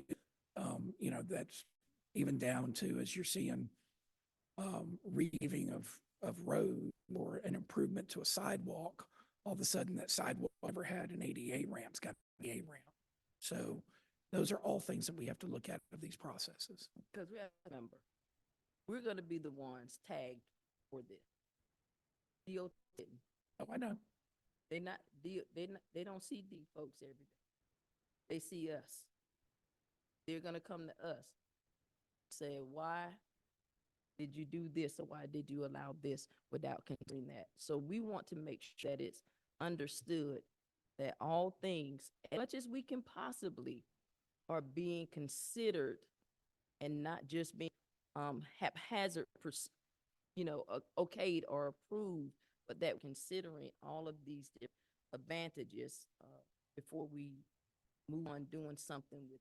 I mean, we can only do as much as we can possibly do. Exactly. With what we have and what, we just want to make sure. Understood. John, I have one question. With the other options of the traffic control, 4-way stop sign, 2-way, whatever. And I know the roundabout stated that the roundabout will definitely widen, the has to be widened.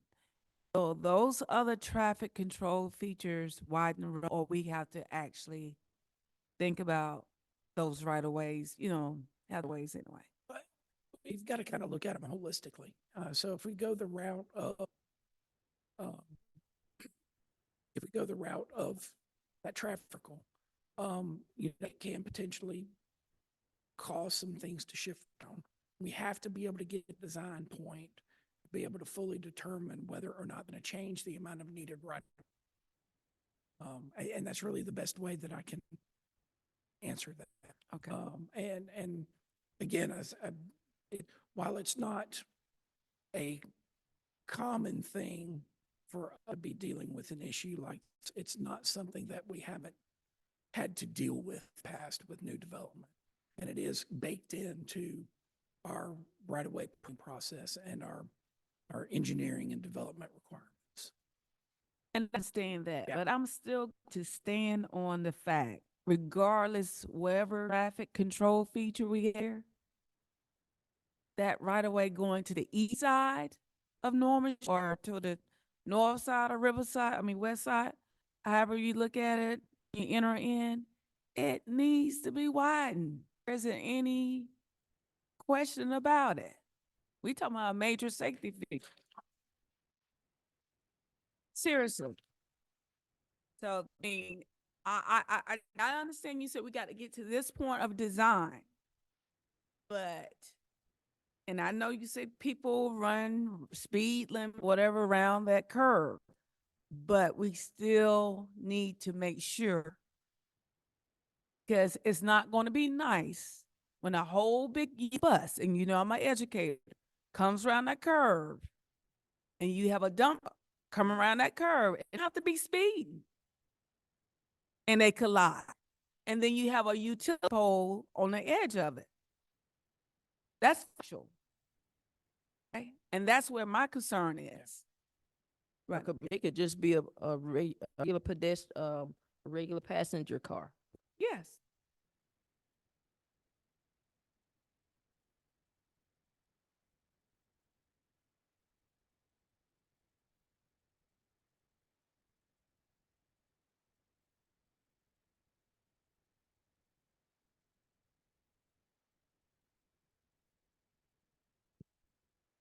Okay. And, Thank you. and entirely possible that what we're not talking about is right of way increase, a pavement increase within the right of way. And that's what we've got it to in this Okay. process. Whatever it is called, Right. therefore it needs to be done. I want to do things, Brian.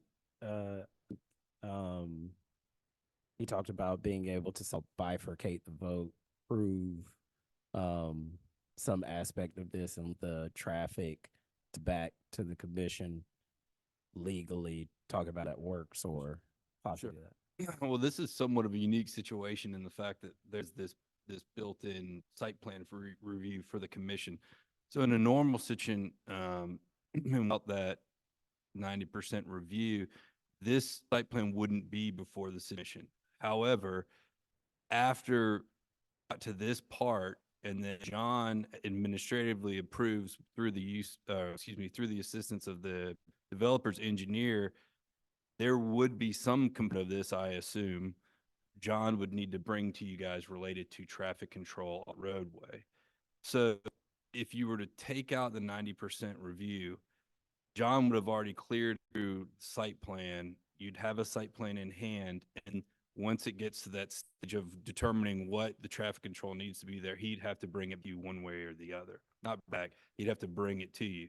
So if through the site plan outside the scope of taking it away from what we're talking about this particular, on a normal site plan review, if there was a need determined by the engineer and by the DRT that there needs to be new traffic control devices installed in the area of the site, and John would then bring those improvements to the city commission to see. We have a plan approved and there are building permits being applied for. We've also identified a need for control, and I'm bringing you these options, and these are the recommendations of the staff. Yes, there can be a vote on the site plan with the addition that what results from that final 10% will come with recommendations from John or from Garrow. Garrow. That's Yeah, right. Garrow's. Okay. From Garrow related to the traffic control device. So to the roundabout or four-way stop or traffic lights, what it is, that piece comes back to us for approval. Is that what I'm hearing? Because I want to get that correct. What results from that final 10% of those design with the engineering, traffic engineering, the developer's engineer, whatever identified as the necessary changes for that traffic area will will result in, John, back if we, sorry, discussing how those right-of-way improvements can be done. And that could include the widening or repaving of Riverside extend beyond this intersection. I mean, that is something that I think could absolutely be brought to the city's attention and voted upon, through the use of, I don't want to speak for city manager, but something source to address that as well. I mean, that could all be at once. Brian, again, so would be more prudent for us to approve a roundabout, because whatever that traffic scenarios would need to come back to approval. Yep. Okay. Do a couple more things, because city, I want to, if you wanted, or if you want to speak at city meetings, times you need to sign up beforehand. You need to make sure that you are on the agenda. However, I do, we have at least one individual, Mr. Hart, who has made his beliefs known, and I never want to block someone being able to speak to what they've brought forward to us. So, Hart, I want to give you 2 minutes. Mr. Hart, I want to give you 2 to 3 minutes to come. Yeah, to come us a little bit about your concerns, and then after they'll open it for motion.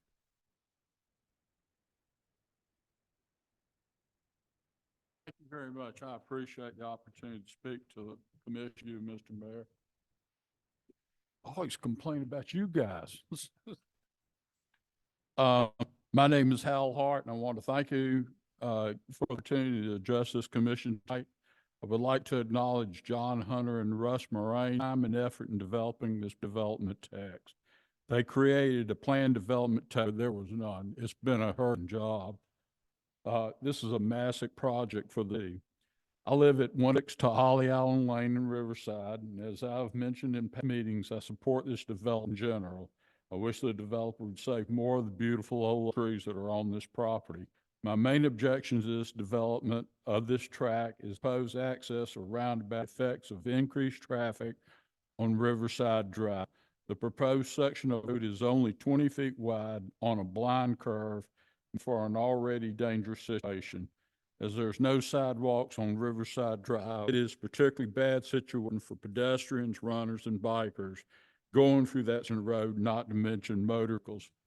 The right-of-way on Riverside Drive is only 40 wide, so it does not leave room for improvement as proposed. 3210 Lynn Avenue site already direct access to 2 curb cuts on US 17, so I do not understand how the city would allow these problematic issues at the expense and safety of the residents of Riverside Drive. Riverside Drive is our only access to our homes.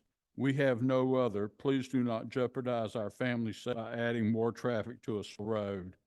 My interest in increased traffic of Riverside led me also to consider traffic impact on Norman Street. Riverside Drive merges in Norman Street. Norman Street is also 20 foot wide, but does have a wider right-of-way. It passes through a residential subdivision with small children and cars backing out of traffic. It shares a 3-way stop sign intersection, Parkwood Drive, continuing St. Mark's Towers.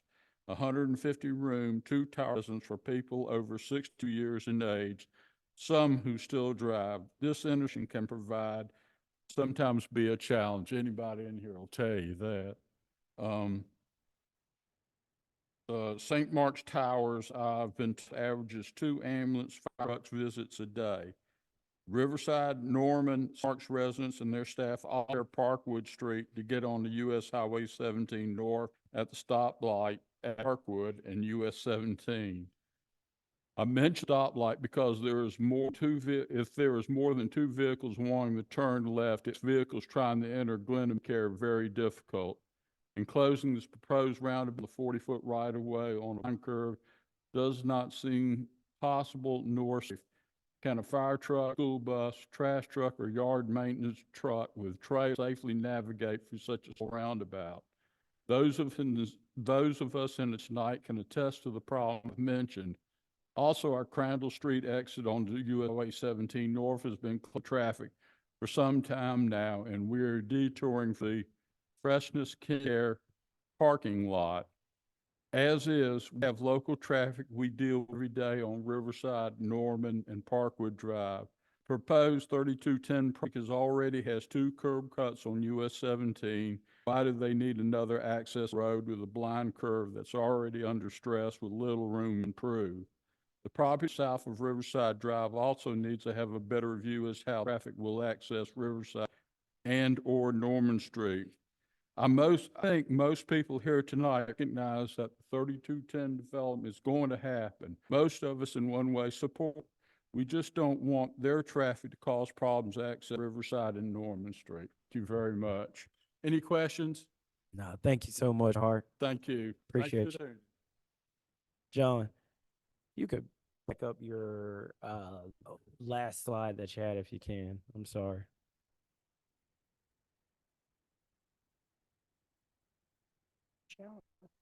My bad. Bear with me. I'm gonna reconnect.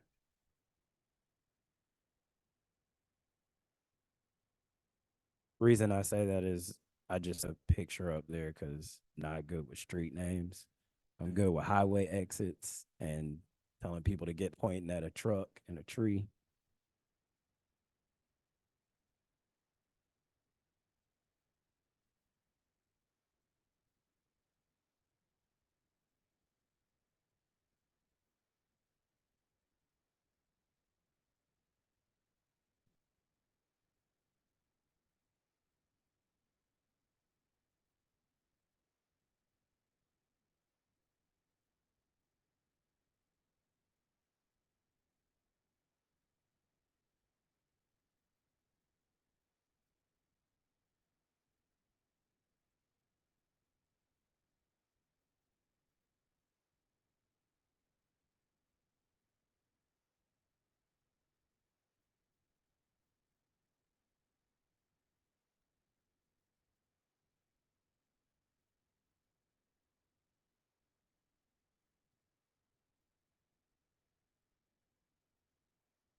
Oh, the entire development. Yeah.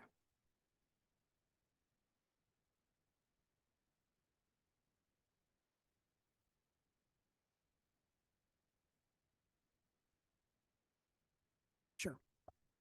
The area, looking phase of the development has 2 or 3 areas to exit, right? 17 and then 1 on Riverside. Correct. Is there any reasoning why you wouldn't block that off from out on Riverside and force all of that to move to 17? There are a couple of reasons, and as I mentioned in the avenue design framework that we developed for the O district, one of the things that is highly encouraged is creating secondary connectivity along 17.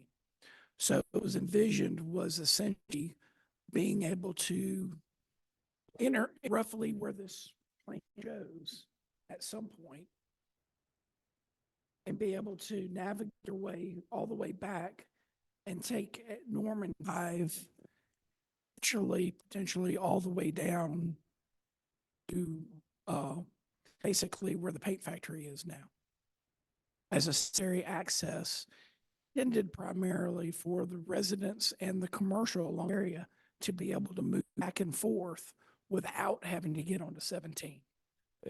And I guess I asked the question because if all you're talking about build is basically an exit, there is no residential anything, or I have a zoomed in picture of just the events that are to the left. Maybe go one. I'm sorry. It was the one right before this one. Okay, one again. If you if you cut that off and you forced all of that traffic back out 17, I know I'm saying the interconnectivity thought to have, but Yeah. to me, the interconnectivity comes with a lot of city investment that needs to happen to make that interconnectivity sense. And at current, we haven't invested that to make that make sense. So what I'm asking is there a place where we cut that off, force all the traffic out to 17 until such a time arises that it makes sense to go back in and do that? Where it would make sense to the developer or sense to the city? Um,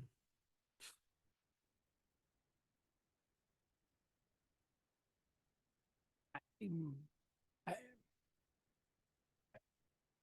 it kind of puts me in the middle of whatever design framework and the intent was, and we spent 3 years saying this was a community vision that we won't have happen, that would likely happen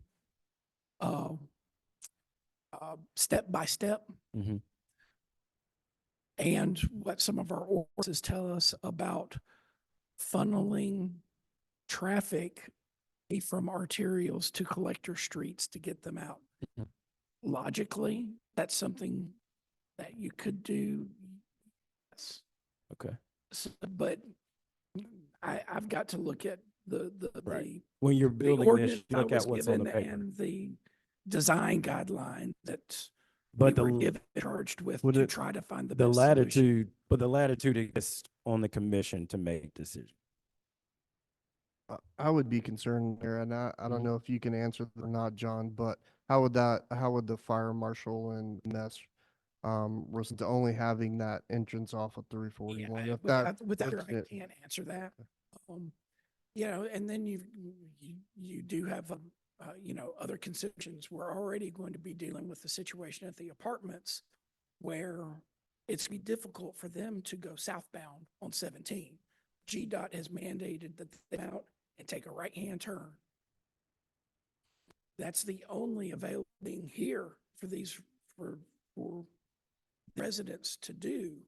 If you cut that off, the only thing they'll be able to do is come out and go north 17. So the whole point of that interconnectivity was to give people multiple ways to spread so they're not overwhelming any one particular area. People who need to go south will be get out and go south. People who need to go north can go north. People who live in Riverside who need to go may choose to take this right and come through and go out and go north, especially at school time, instead of having to come out and face traffic with Goodyear and the hospital. So, that you got to, again, kind of things on that wider scale and weigh those options. I think the thing that I look at most when I think that is that if you think about most, or I'm not going to say most, a lot of traffic moves from the city to the island to work.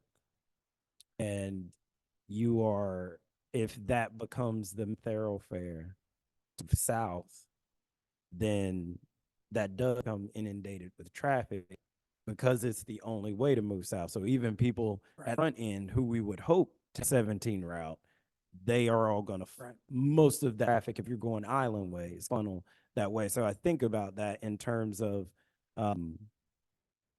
again, we're talking about that traffic at current on a road that the city at some time in the future, probably very near future, will have to change and work with. We haven't done that. And so I worry about, I think look at that, I worry about that opening coming onto Riverson and being kind of the funnel traffic. I don't know if there's an answer for that you can give me or anything. Yeah, and like I said, I'm kind of caught in the middle of what the ordinances and the guidelines push to do intentionally, and trying to come up with best solutions, and try to follow the spirit of what was put in place with those things. I think one of the other things that we've got to consider is how much volume are we actually talking about? So, at,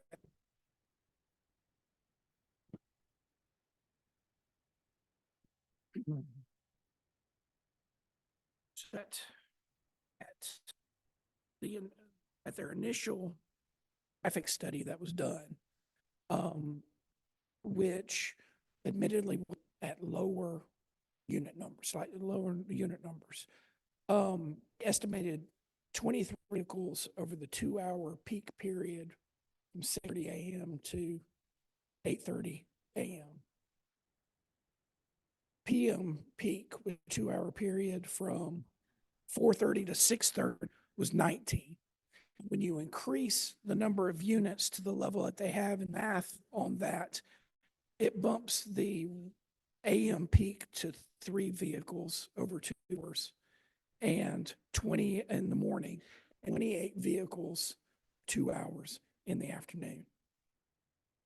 Overall, if you just took this own development on its own, just this portion, it doesn't trigger mandatory traffic study requirements. That means that our road networks are typically able to handle that track from whatever that development is, because it's in conformance with our standard residential density. So I totally understand where you, but I think when you start talking about numbers, loads, I think we've got to put that into perspective a little bit. Yeah, that's more than what's on there now, diddly, which is why, we need to seriously look at all the possibilities. Hey, Commissioner Sabia, I want to tap into something. You said your thought around this space is a safe entrance, or thoughts of what happens. Yeah, my only concern was that if we eliminated that, and again, I don't know what the answer is, and without Chief White here, I don't know if we have an accurate, and I know during the review process, this will be part of the discussion, but, theoretically, let's say on the east, two entrances and exits, if there was a traffic accident, for example, there on 341, or excuse me, 17, there would be no other way for them to access the property if there was a fire, if we only allowed it at one lane there. So that was my observation. Again, not knowing what the answer would be, but having that other opportunity there to get emergency vehicles is a But they have 2 entrances and exits on 17. When it's really oriented in the commercial area. I just want to be honest. No one is going to speak. You have to sign up. You have to go through a process. I totally understand to say something, but Ms. Hart, thank you. We wanted to open it up for that one, but we want to get through. So I appreciate everyone being here, though. Seriously, thank you. So, yeah, you do have primarily the commercial oriented entrance here to the south, and then at the north, you've got while it is shared entrance to the commercial, it would provide only that one access point for the resident. Okay, I see what you're saying. Yeah. Go ahead. Mr. Hunter, I also want to verify something. So on the plan, on the right side of the Norman Drive there, what have you, there's that blue indication, that blue line. Is that public access trail? Is Yes. that Yeah. Which connects back to, I get close to Crandall Street. So that's something we'd have to consider too, is when this is going, is there an sidewalk to be able to connect that Crandall? perfect? Thank you.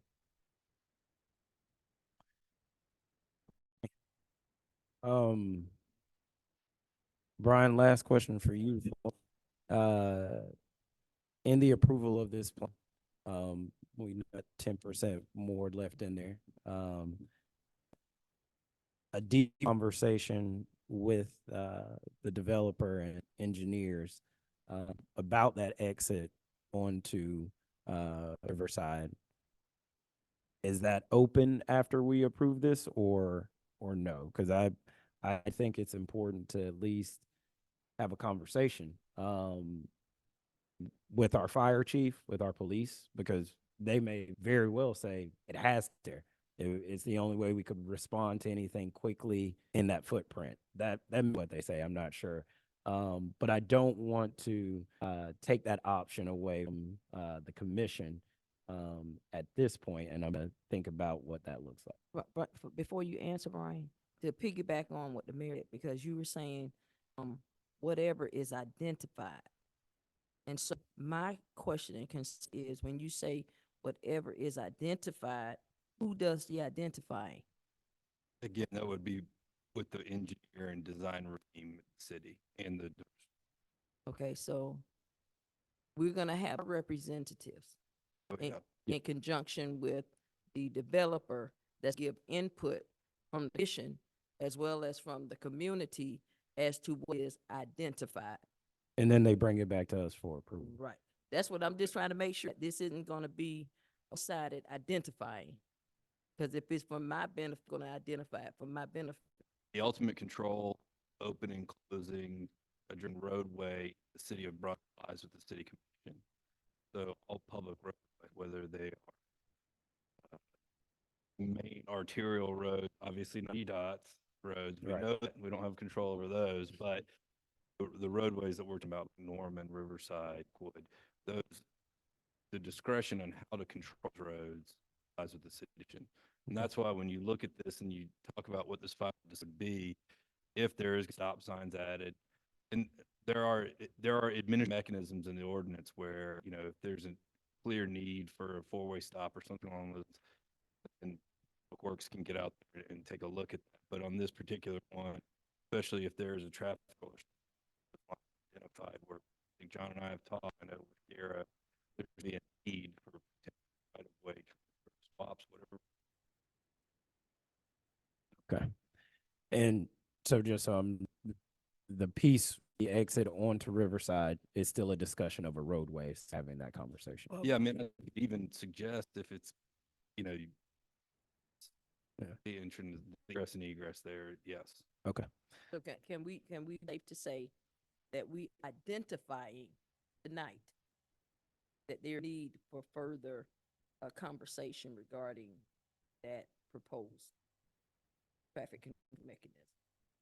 Yeah, I mean, I think that has to get out in the next 10%, unless you tell me otherwise, but. So I wouldn't look at that as net percent. Right. There's no mechanism necessarily unless you said no to the plan. That 100% plan, I think you gotta work on shoe tracks here. The design of the development and the engineering for that, but we need a specific solution to this component that needs to come back. Is that the best way to? Yep. So just clarify and hopefully maybe help too for you, fellow commissioners. So what's before tonight is approval of the 90% site plan, which outlines the structures and how they're oriented on the plat.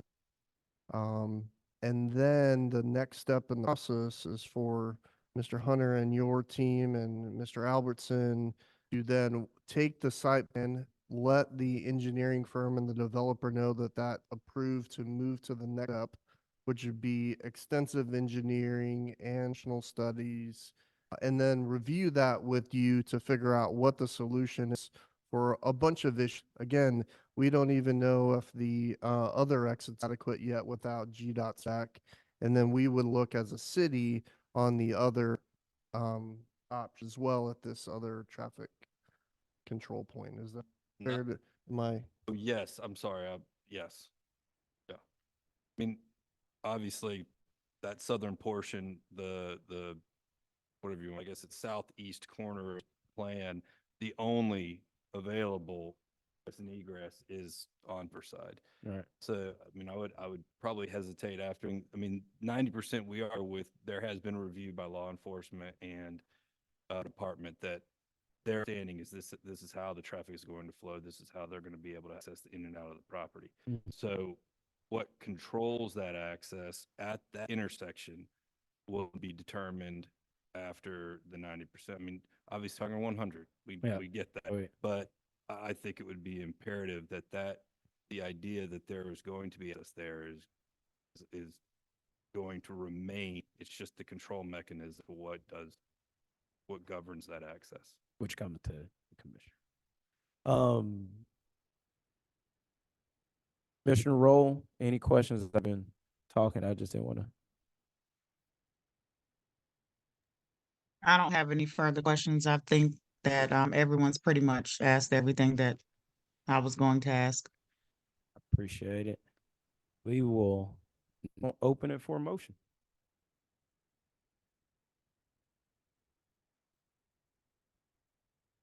Oh, I'm sorry. The pathway is on the marsh? Yes, Okay, for the portion, obviously not along the roadway. okay. Mr. Mayor, I'd like to make a motion to approve the 90% site plan for 3210 Glen Avenue as presented by staff, with the understanding that as we move forward in the development of this property, we trust that city staff will address our concerns and back forth to us any needs that the city may have in regards to the traffic control there at, and right-of-way access at that Norton and See, I'm not good at street names. I know, That's why I right, need- and Riverside Drive. Thank There you. we go. Hearing the first, do I hear a second? Second. Hearing the first and the second, all those in favor, sign of aye. Aye. Aye. All those opposed, the same. Hearing none, the motion passes. Thank you, Director Hunt. Thank you. We will now move on to number 6, consider approval of memorandum of understanding between the city of Brunswick, Glenn County, and Jekyll Island for regional assistance firefighter grant to the Federal Emergency Management Agency. Ms. Harden, and if you give us about 2 minutes, let everyone clear. We will ask everyone, if you're leaving, to continue to move downstairs swiftly, close the doors. There's more of the meeting going on.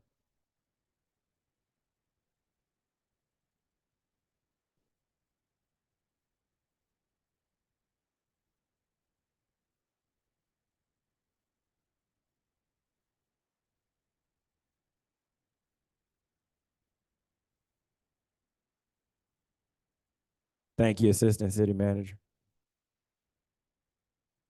Ms. Harden, please.